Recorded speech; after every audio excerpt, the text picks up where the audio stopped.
sure Yehoda's alright? She looked totally crushed just now.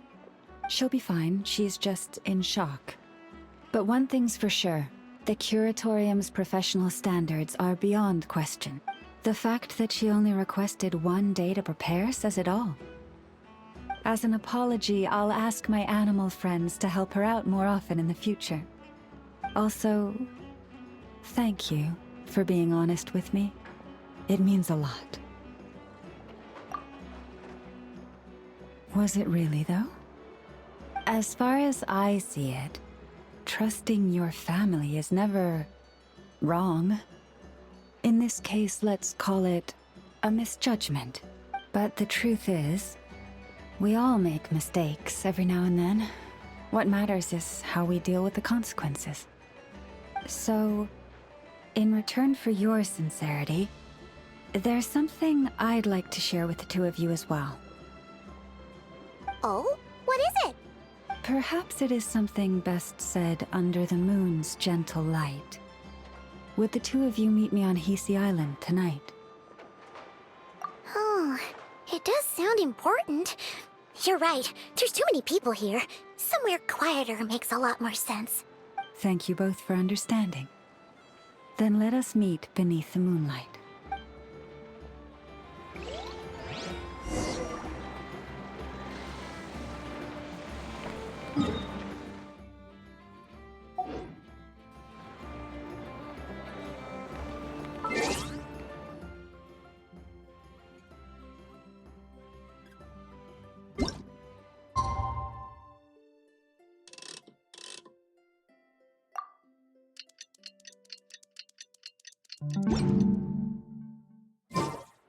It's about time, and the moon's already up.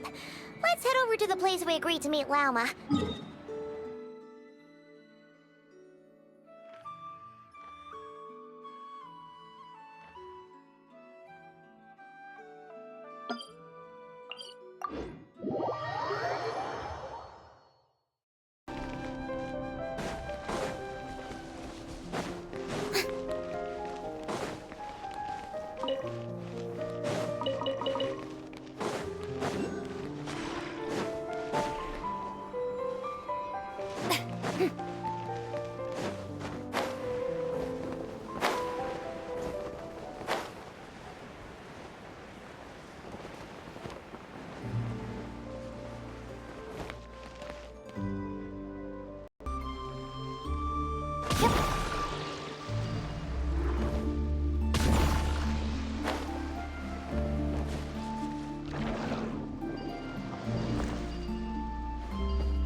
Praying?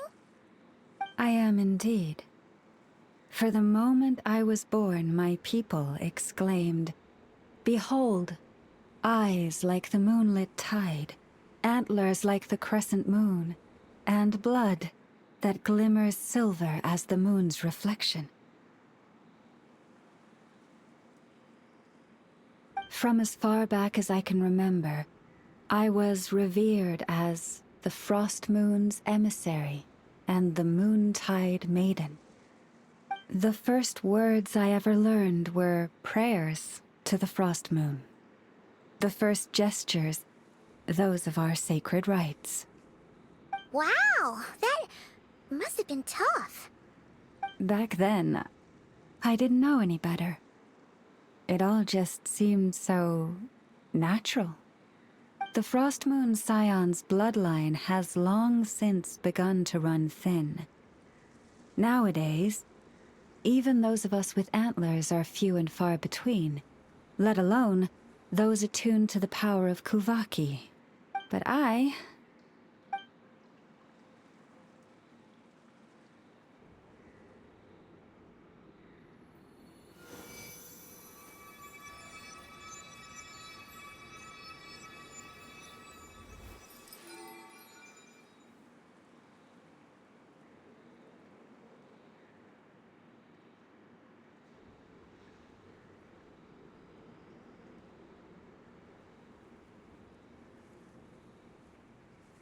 Whoa, your antlers are so pretty. They say it's an extraordinarily rare condition.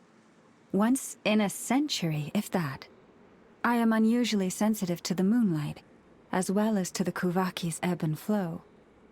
As a child, I could barely sleep because of it. Oh no! It was that serious? To others, fluctuations in Kuvaki are something you easily get used to, like a gentle tide lapping away at the shore. But to me, that same tide is a towering tsunami, a surging swell crashing against me.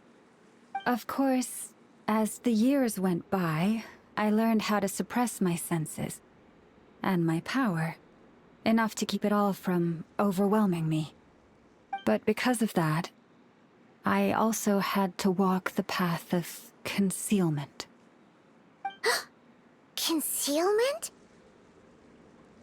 From the moment I was first taught to pray, my kin would point up to the night sky telling me, that Lauma is the Frost Moon, the last of the moons, the sole surviving truth. But I would ask them in response, why? Why can't I feel anything from it at all? Later, I came to understand that they simply could not tell where the real tide was coming from. They couldn't sense it. The true moon, beyond the sky's veil.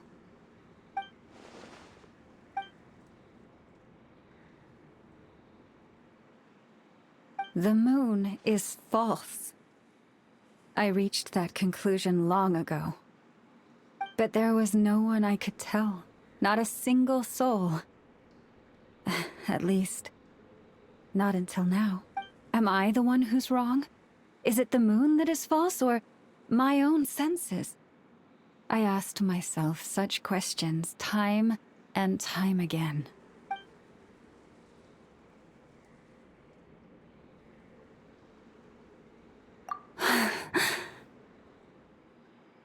Thank you. When you called yourself a Descender, I had a feeling you might be able to confirm what I had always suspected. And now that you have, it's exactly as I imagined. I feel relieved. Oh, Paimon kinda gets why you couldn't tell anyone now.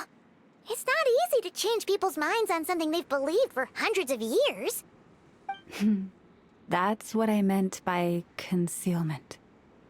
I knew too much, so I had no choice but to keep my people in the dark. Every prayer I offer feels like a lie to keep myself going.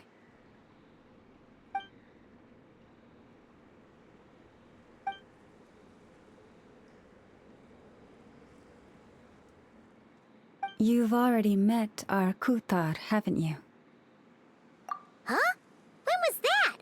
And, more importantly, when were you planning on telling Paimon? Ah, no wonder. What did you think of her?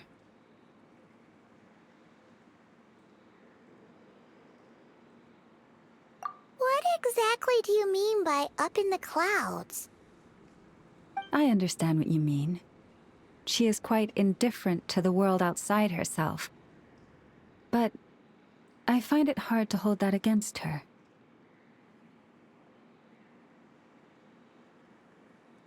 Yes, it was shortly after the fall of the ancient moon's remnants. I asked her what the Frost Moon Scions meant to her, and why she left in the first place. Yeah? So, why did she? Perhaps it's better if you ask her yourselves. Things tend to get lost in translation when you speak on someone's behalf. What I can say for certain is this. Even when I had no one to confide in, I still had a family. I still had the Frost Moon Scions. But that girl, born beneath the moonlight, perhaps she's never felt she had either. The truth is, though, she might have had it all, if only the Frost Moon Scions hadn't let her down.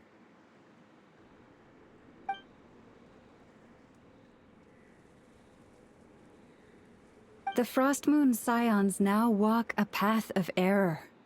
They offer their prayers to a false moon, and to a goddess who can no longer answer them. I want to change all that. But with the Fatui closing in on us day by day, the Frost Moon Scions must stand united, now more than ever. I just need to wait for the right moment. Lady Lauma! Lady... Cappy? Has Cardena's condition deteriorated again? Traveler, Paimon, we'll have to continue this conversation later.